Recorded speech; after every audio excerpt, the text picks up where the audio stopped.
Mom, the fire! We need to get out! Where is Brian? Her mother repeated apathetically. Where is your brother? I don't know, Annie cried. Mommy, I'm scared! Brian is your responsibility, her mother said, dismissing her fears with callous indifference. Annie bit her lip. Brian was her responsibility. She must be strong. She raced through the room, to the stairs to the second floor, and her little brother's bedroom. Fire rolled across the walls and blanketed the ceiling. It was like looking down the barrel of a hellish kaleidoscope. The entire hall seemed in constant motion. The effect was dizzying. She barreled down the upstairs hall, sweat pouring from her body from fear and heat. She stopped outside of her brother's bedroom door and bellowed his name. Light and smoke seeped from beneath the door in sheets. "Help me, Annie," came a voice from inside the room. She grabbed the door handle, and blinding pain exploded in her hand.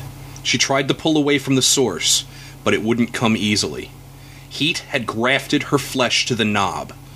It peeled away in long, sinuous strands, cauterizing instantly. She sank to her knees, holding her wounded hand against her chest, crying her brother's name.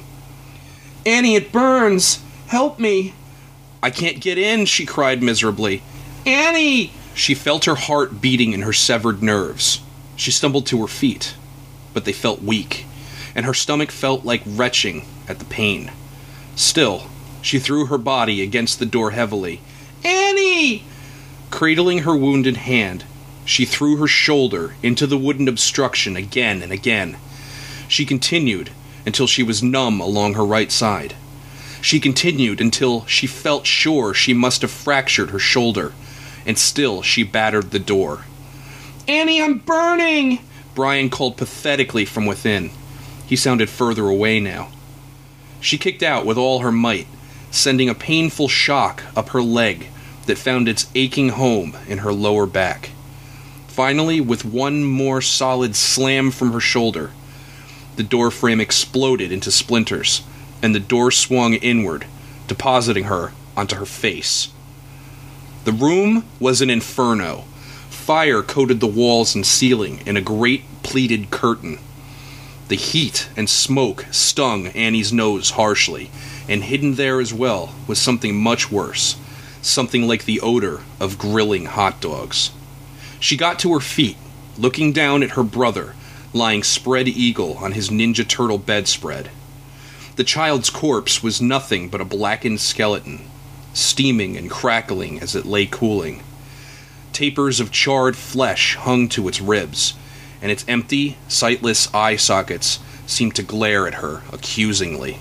"You let me die, Annie," the corpse said, its mouth unmoving. "I was your responsibility, and you let me burn." "No!" she cried, sinking to her knees, her face inches from the begrimed skull. "I trusted you, Annie. You were my sister. You were supposed to take care of me," it rasped.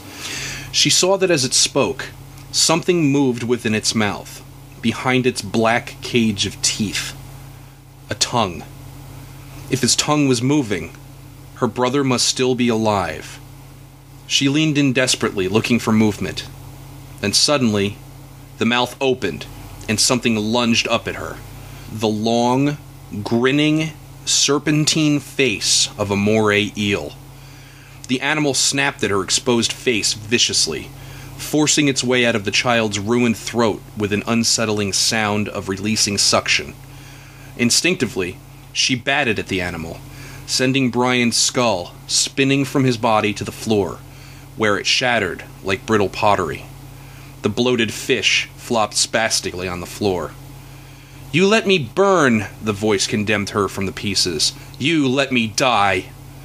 She raced from the room, down the hall, and down the stairs, wailing.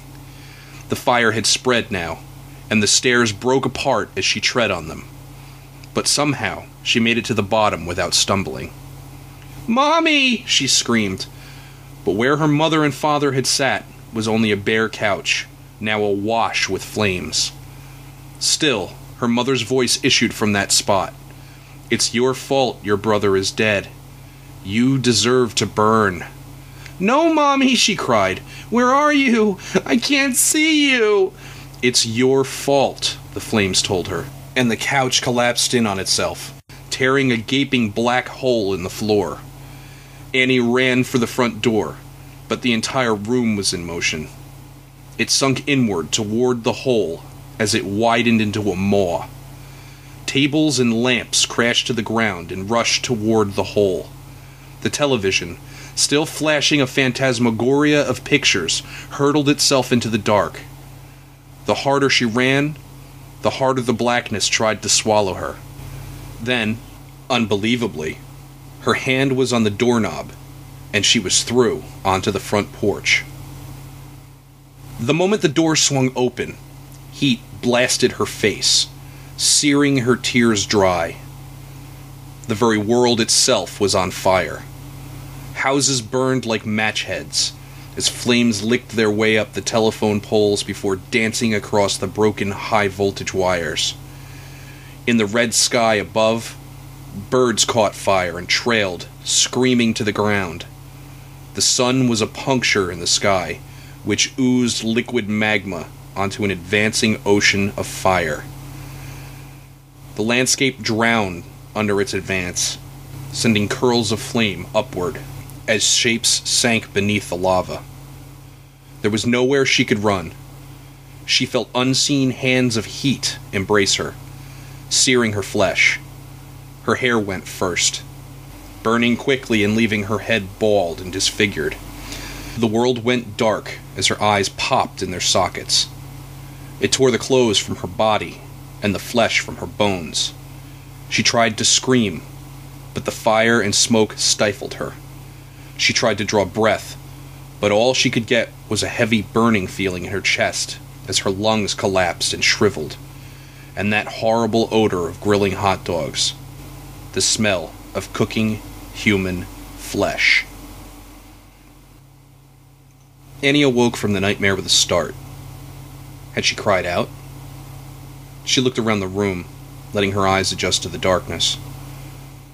No one else was moving. She could feel her heart beating in her fingertips. Sweat gathered uncomfortably at the small of her back. The nightmare was a familiar one, partially a fabrication of her tormented mind, and partially a real memory. She'd been having one similar since she was a child. Her unconscious mind seemed unwilling to ever stop torturing her in her sleep. She lost more than her family in that fire. She'd lost her ability to ever really feel safe. It stood there like an intruder in the doorway of her psyche, ready to pounce whenever her guard was down. She pushed herself into a sitting position. Her back ached from sleeping on the bare floor. In the still of the night, she could hear her own heart thumping in her ears as it slowly returned to a normal rhythm, and the choked snores of... Who was that, anyway? Steve? Rob? Upon closer inspection, she noticed that Rob was no longer there. His pillow and cover were turned out. He must be walking the halls somewhere. She abhorred the thought of stalking off into the dark with a nightmare so fresh in her mind, but she was equally disquieted by the prospect of lying here with only her thoughts for company. In the end, she decided to get up and look for him. She knew she wouldn't be able to shake off the nightmare and go back to sleep that easily, and she might do well with someone else to talk to. She walked out into the hallway. Her bare feet barely made a sound on the tile floor. Down the long, narrow corridor, moonlight spilled through the tiny rectangular windows. The snowstorm outside muted every ambient sound and added to the claustrophobic feeling that the world outside of the school had simply disappeared. Down at the end of the corridor, she imagined she could see a figure standing to the side where the hall made a left. In the false light of the moon, it was hard to see, but the figure was man-shaped and broad-shouldered. "Rob?" she called out to him. "I was looking for you." But the dark figure did not answer. Maybe she was imagining it. A trick of light and shadow. A fear surfaced rooted deep within her gut. She felt his eyes on her. She tried unconvincingly to tell herself that she was imagining it.